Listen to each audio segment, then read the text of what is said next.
Morning. 4th of July today, so I can I can grasp what the Lord is trying to say to me. So I just want to play this little clip, and I want you to just think about, even if you pause it after you've heard him, think about it and think if you think that this is a true statement. Actually in person, because I say time and time again, you really, in my view, know who someone is when you look them in the eye, shake their hand, and you feel them, and you listen to them, and you see where their heart is. And that's why I really do want you guys to come along and meet me and see what I have to say. We're still in campaign mode around introducing Play it one more time. person to see where I'm at actually in person, because I say time and time again, you really, in my view, know who someone is when you look them in the eye, shake their hand, and you feel them, and you listen to them, and you see where their heart is. And that's why I really do want you guys to come along and meet me and see what I have to say. Okay, I'll just leave it at that. I started a new book today. Oh no. Right, I've been trying to set my iPad up. So I prayed, well, I had asked the Lord, what am I going to call this book? And I've written this morning, which I want to read. Now, it comes from a dream. I would just call it an impression from a dream. A reminder, the Lord reminded me of things He's shown me. So 4th of July, I'm going to call it Contest. 4th of July. It's raining today, I'm inside. Okay, we'll just start with this. No, will we start with this? It's very hard to get it decent. Here we go. We'll see if this is... Whoops, a daisy. Stay still, Glory. We've got a bit of reflection. Okay. So, yesterday I didn't post it.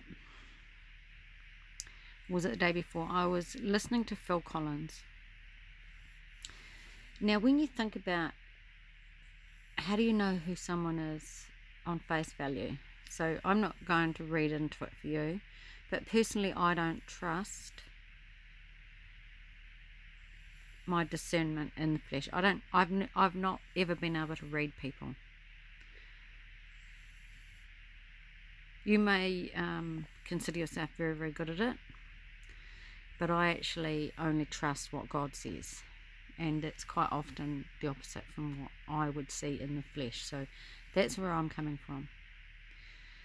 How do you know who's in God's army? Can you see them before they even join? I can say yes. So that's why I post Phil Collins' song. I can feel it coming in the ear tonight. Or can you feel it? Now, he says in that song, I know who you are, I saw what you did.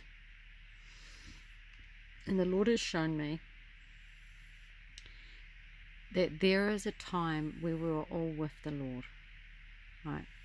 We were with the Lord.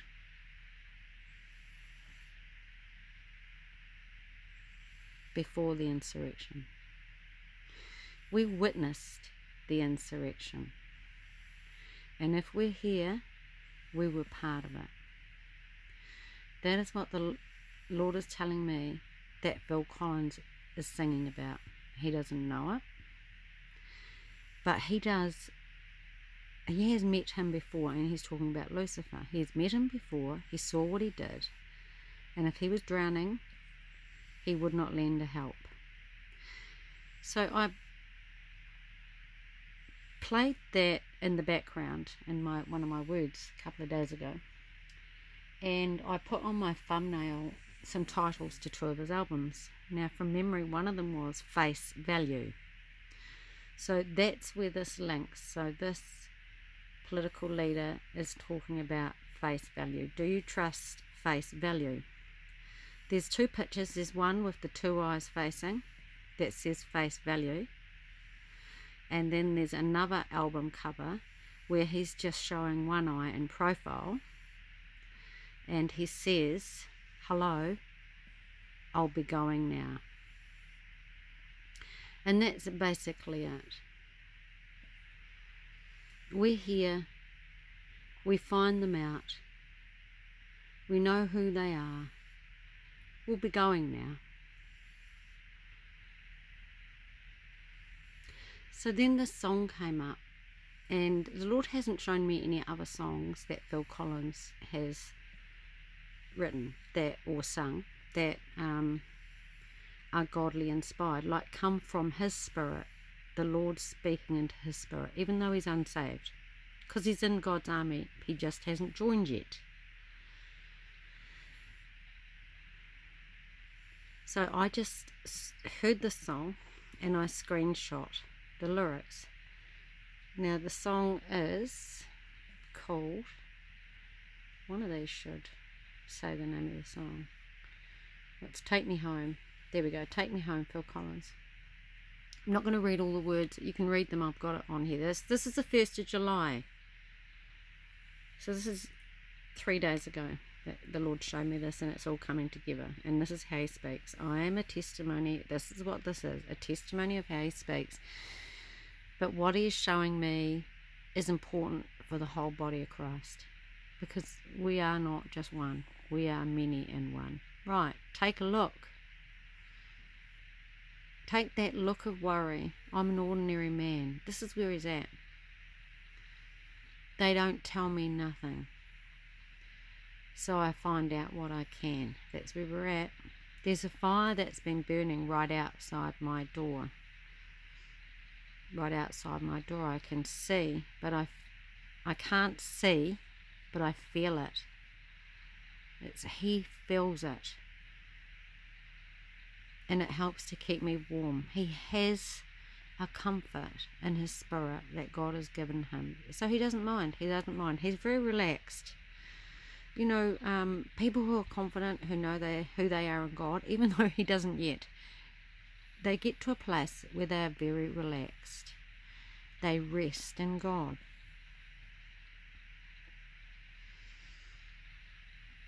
It seems so long I've been waiting. Still I don't know what for. He doesn't know what for. He's singing it. I can see it. It seems so long I've been waiting. Still I don't know what for. There's no point escaping. I don't worry anymore. He has peace. I can't come out to find you. I don't like to go outside. I can't turn off my feelings like they're turning off a light. But I don't mind, I don't mind. So take me home. And when you hear the word the Lord's given me, it is about home. It's about going home. Take me home, because I don't remember. That's the thing, we don't remember. But he does, because his song says he remembers him. I saw what you did. It's a contradiction. He says he doesn't remember, but there's a part of him that does. I don't remember. Take me home, O Lord, because I've been a prisoner all my life. And yes, he is still a prisoner. And I can say to you, take that look of worry. Mine's an ordinary life, working when it's daylight and sleeping when it's night. I've got no far horizons, and I wish upon a star. He wishes, he doesn't pray. The stars are the angels. They don't think that I listen. But look how he finishes. But I know who they are. He does know who they are. It's in his spirit. It's placed in his spirit. The truth has not come to the light yet. Now we recognize those that are called. So what I want to do now is I'm going to give you some background on this. So what happened is I just posted a short clip on this guy from a New Zealand political party, and the timing on my phone was 118, which I thought I had. Okay, so somehow when you upload you lose a minute. So I looked up Strong's 118 because the Lord told me to, and then when I uploaded it, I looked and it was Strong's 119, and I thought, oh blow, because 118 really confirmed the word the Lord had given me. And I thought, well, what's 119 going to be? So when I've concluded this word, if I've got time, I'm going to show you on here what Strong says for 119 and 118. And I'll just read this. Now this is an impression from a dream. So keep in mind that I do hear who's in the army.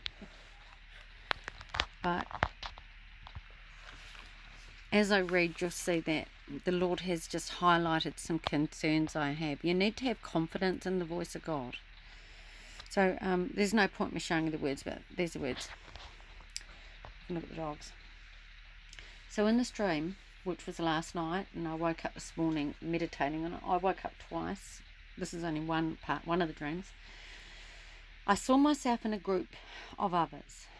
We were building a team, like gathering a sports team together. It was a game like softball. I had my clothes. Now they weren't softball uniforms. I just had clothes on, and as the dream went on, it seemed important. I was in some different sort of gear. Now there were groups of people in the team, separate but joining. And I suppose you could, I believe each group that were joining were in different clothes. There was this one random lady. Now I know who she is. She's in the church. One that I knew.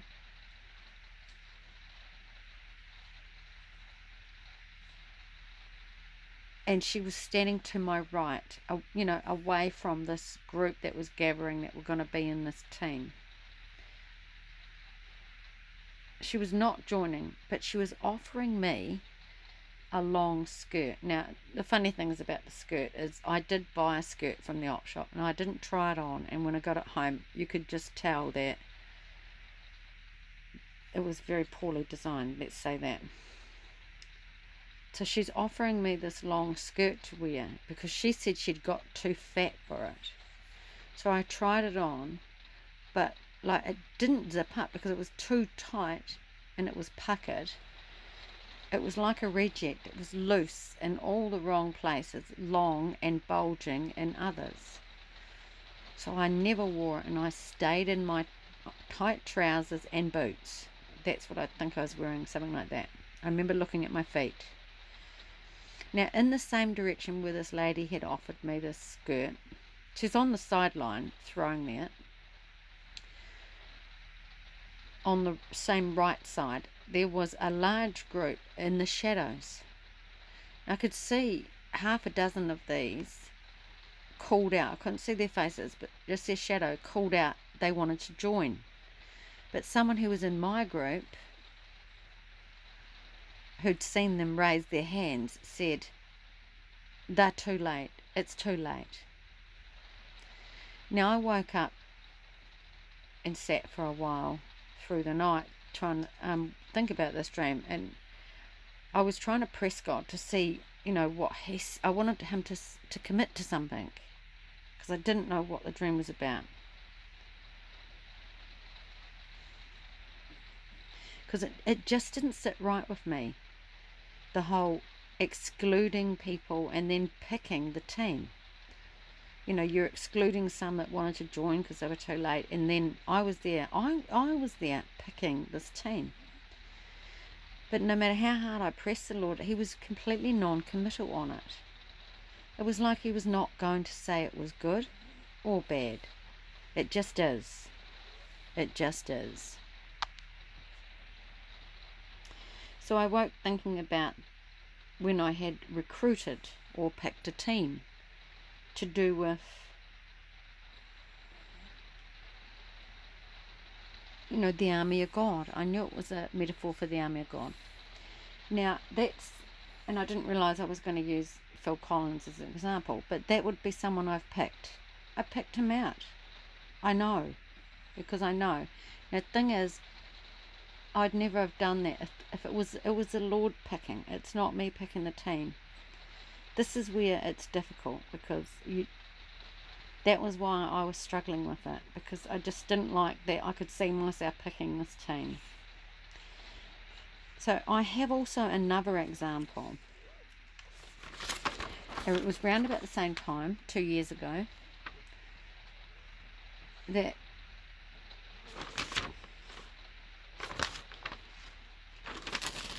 it was like, this example is a real life example where the Lord had me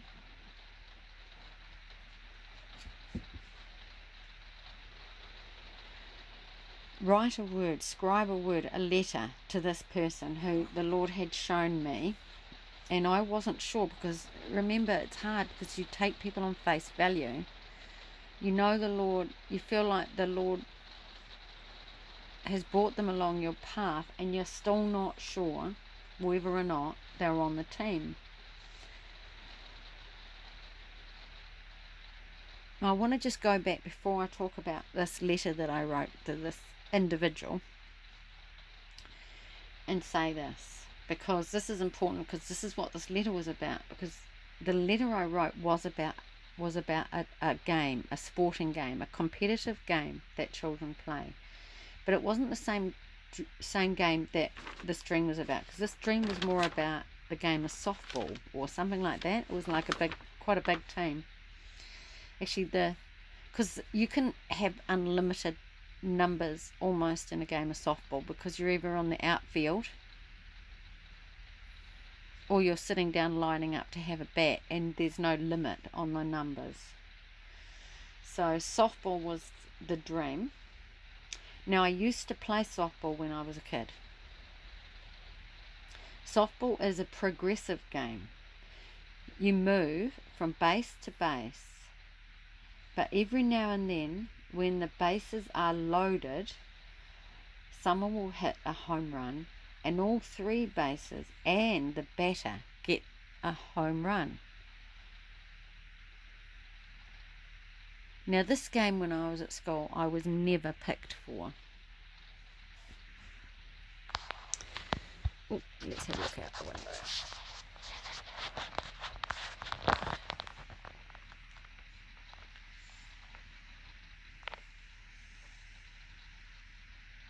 I was never picked for this game. I was not particularly good at it. I was always picked last, because I couldn't pitch a ball, I couldn't throw a ball, nor could I hit a ball. Now, I knew 2 years ago what was going to happen on this land. There's a picture of the land, right? When I was living in the glory hut down there. And there was a man that lives on that same road, but down there. You know, he lived in a strategic place. For some reason, the Lord was showing strategic places around the land. I met a lot of people in strategic places, and I witnessed to all of them. But this one in particular, I invited in writing. I actually wrote him a letter. Now, I knew he wouldn't understand, so God gave me a metaphor of a game.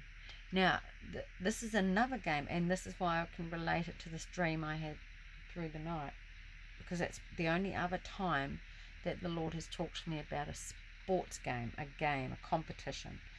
Now, this game is called BullRush. In New Zealand, you may have a game similar in other parts of the world, but we have a game called BullRush. Now, this is how the game works, and this is an important metaphor, because this is where the Lord is giving wisdom about how the end time army is going to work, what we are seeing.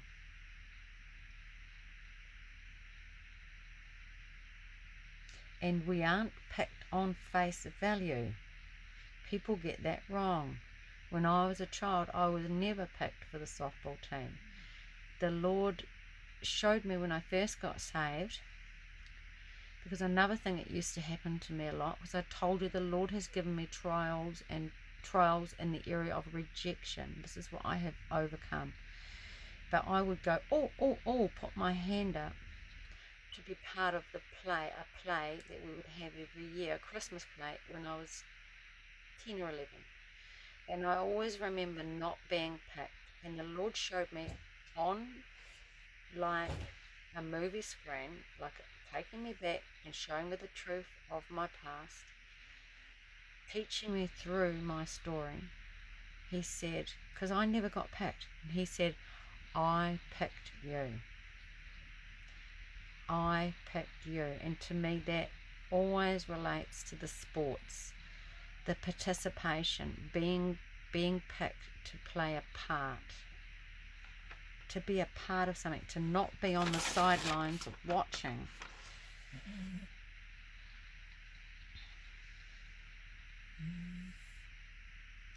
So I'm going to explain this game of BullRush. Now there are two sides to the field. Both of these sides are safe sides. There's like an invisible line. The good guys are gathered on either side, dependent on where the bad guy faces. Now the good guys are a group, the bad guy is one person. That's how the game starts, with one person in the middle. There are two ends that have a huge group of people who, in this scenario, are the good guys. Now this bad guy in the middle, he always faces the good guys in the safe zone that are standing behind the line. Then he looks and he picks one by name. You can see how Satan has turned this upside down. Well, the Lord is turning it upside down. He picks one by name. Now this one person who's picked, they have to run to the other side, the other safe zone, without being tackled or tagged. Now there's two levels of aggressiveness that you can play this game. You can play it like touch rugby, where you get dropped to the ground, or you can play it, touch rugby, where you get tagged gently, or like rugby, where you get dropped to the ground. Now if that person gets past, avoids, swerves, ducks, dives, is faster, without being tackled or tagged by the bad guy that was in the middle, then you call out BullRush and you yell it, BullRush. Then everyone runs. They all hear it and everyone runs that's on that safe, behind that safe line, and there's a one that's made it to the other side, and they BullRush that bad guy, but they avoid him. That's the object of the game. Now if he touches or tackles, then that means that that person who was touched or tackled, crossing over, he becomes a bad guy as well. So now there's two bad guys, and the next victim is called by name. Eventually the odds of getting through get lower and lower as the number of bad guys in the middle increases.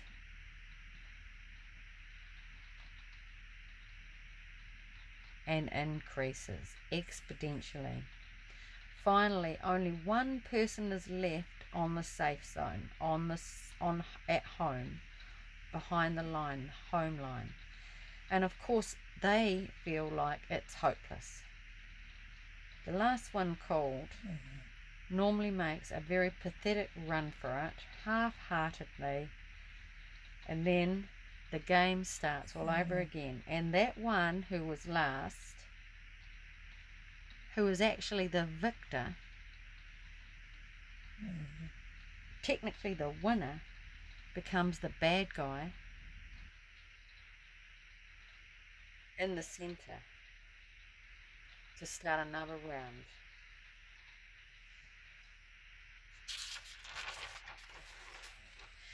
It's like a game that goes on and on. It's like the story that goes on and on. Sorry, the song. It's like the song that goes on and on. It's not God's game. It's not God's game because it's a worldly game that children play. But I'd like you to put yourself in the players' minds, in the minds of the players. That being on that safe line, the determination, all that predictive dodging, and the sheer determination that gets you through to the other side again and again and again until you're the last. It's all that intensity of waiting for that one singled out person who's been called, that hero, to make it through and go with all the strength and skill that you have when you hear that word, BullRush. The thing is, in this system, there is no winners in this game. Ultimately, that last hero who's made it through every time ends up being the bad guy. Ultimately, the hero becomes the bad guy. But where is God in this? How can God be in this picture? Now, he can speak into anything that the gods of this world create, invent, and he can create and invent. He supplants his rules and his order. He just says it is, and it is. And that's the final outcome, because God is God. Now, when I wrote this letter, I mentioned the game of BullRush to him, just in the context that I don't like to run on my own. I like it when everyone else is running and we're running as a group. There's better odds of getting across. That was what the context of the letter was. It's not an attractive game. I said it's not an attractive game, but I'm asking you to play. And I said to him, are you too scared? Because the Lord had shown me that he was scared. You see, I don't like playing by myself. I can get past easy, but it's not a game if I run back and forward, dodging this guy. I mean, how is that fun?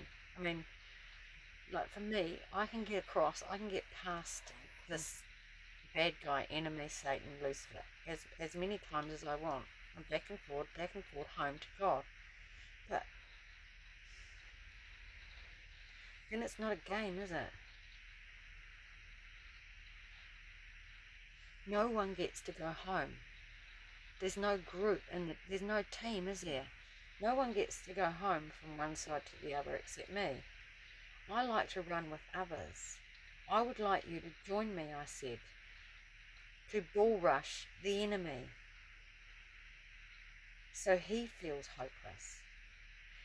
This game that the Lord, the rules and his order, God in this game goes like this. We all get past him over and over again. Did you get the picture of me running back and forward, avoiding him? Always outrunning him, always out dodging him. Now we've got a huge group of people going back and forward and back and forward over and over again. He doesn't increase his numbers. He doesn't tag or tackle anyone.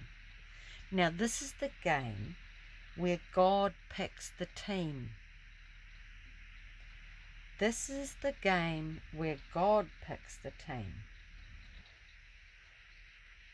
We just run in his territory, the enemy system, from side to side, wearing him out, frustrating him, and ultimately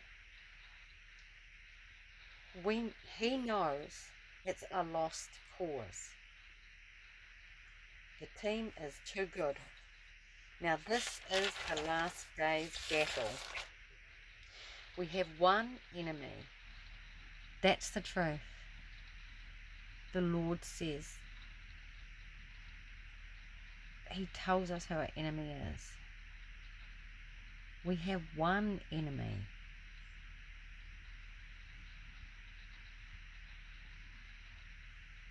Who lives in,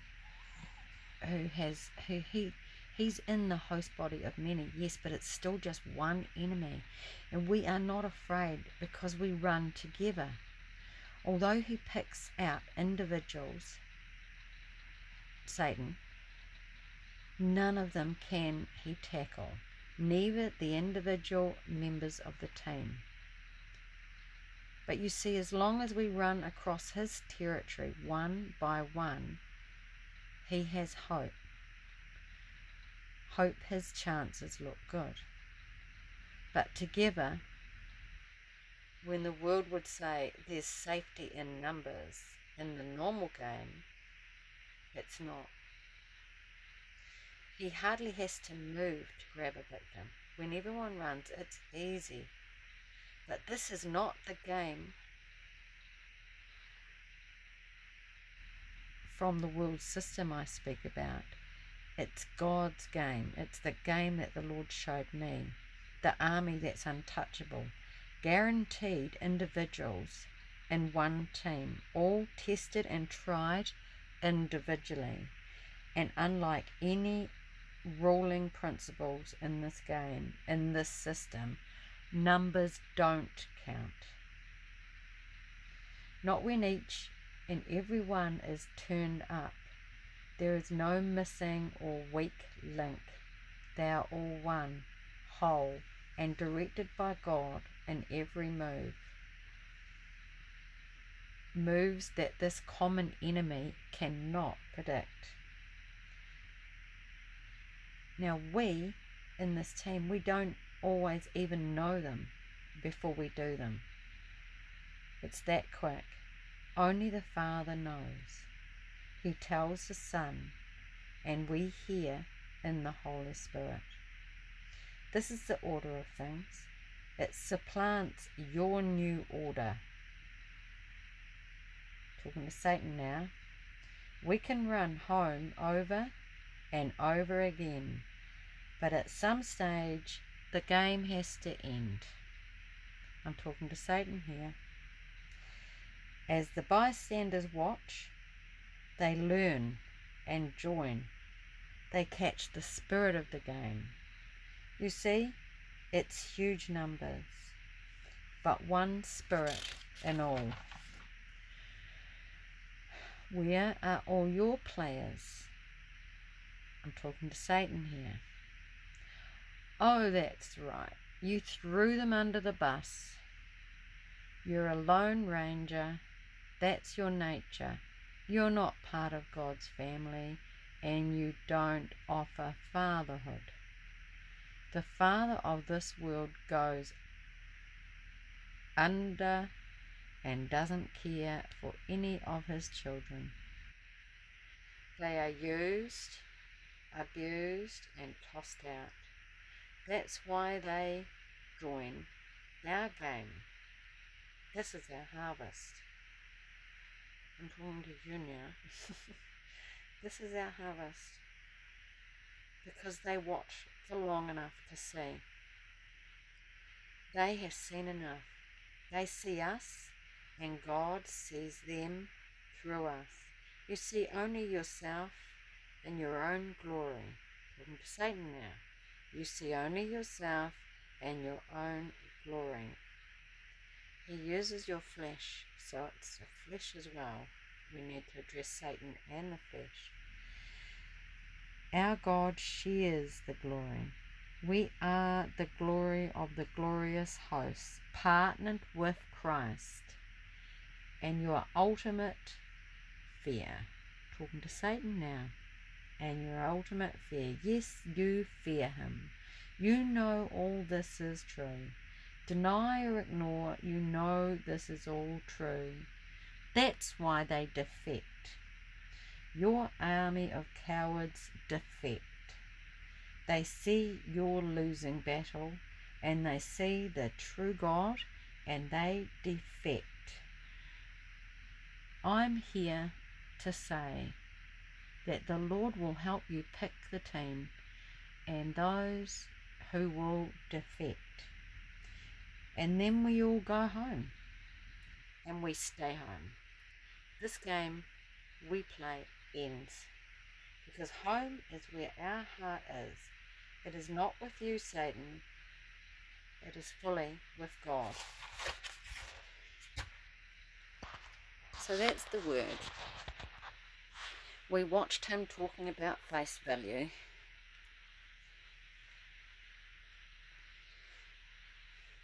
I tried to challenge you about face value as I've been challenged. I've been shown up. I've been wrong. I'm sick of being wrong. I don't want to be wrong anymore. I can't afford to be wrong. The Lord knows all these answers. I know I'm right about Phil Collins, but the man I gave this letter to, I was wrong about. And the Lord's reminded me. It was right to give him the letter because it's a testimony, but the night that I gave him the letter, I had been on his land and he showed me where the goats were getting over and out the wire fence. And when I was laying in my bed, I felt, this was in the spirit, but it was very real. Something crawling, and it was stepping over me, and its legs were on my bed. And I knew that they were hooves. They were the goat's hooves. They were a goat's hooves. And the Lord said about the goats are getting over the fence. The Lord has shown me the goats are trying to climb up to heaven, on the stairway to heaven. And I googled that stairway in China.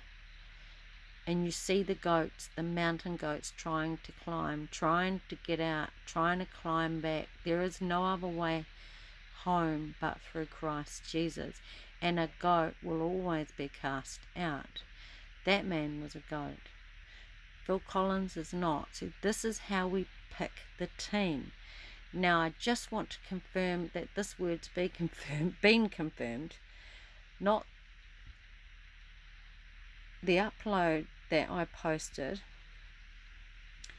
before this one. I'm going to make it part 1. Like I said, was 1 minute 18 on my camera and uploaded as 1:19.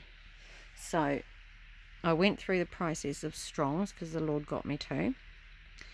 And initially I looked up, and this is after this word, remember, I looked up 1:18.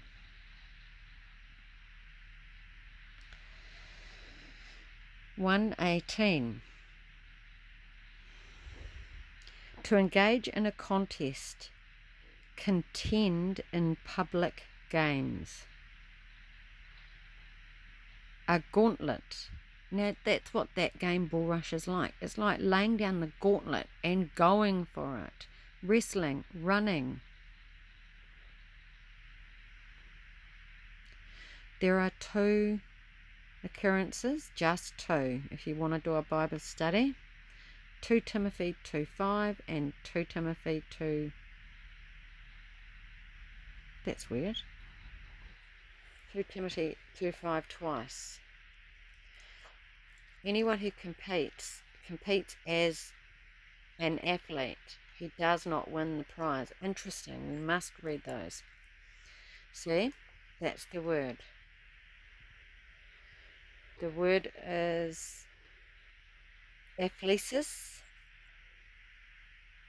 It is a contest. Oh, here we go. So, anyway, everything's round the wrong way, I'm sorry.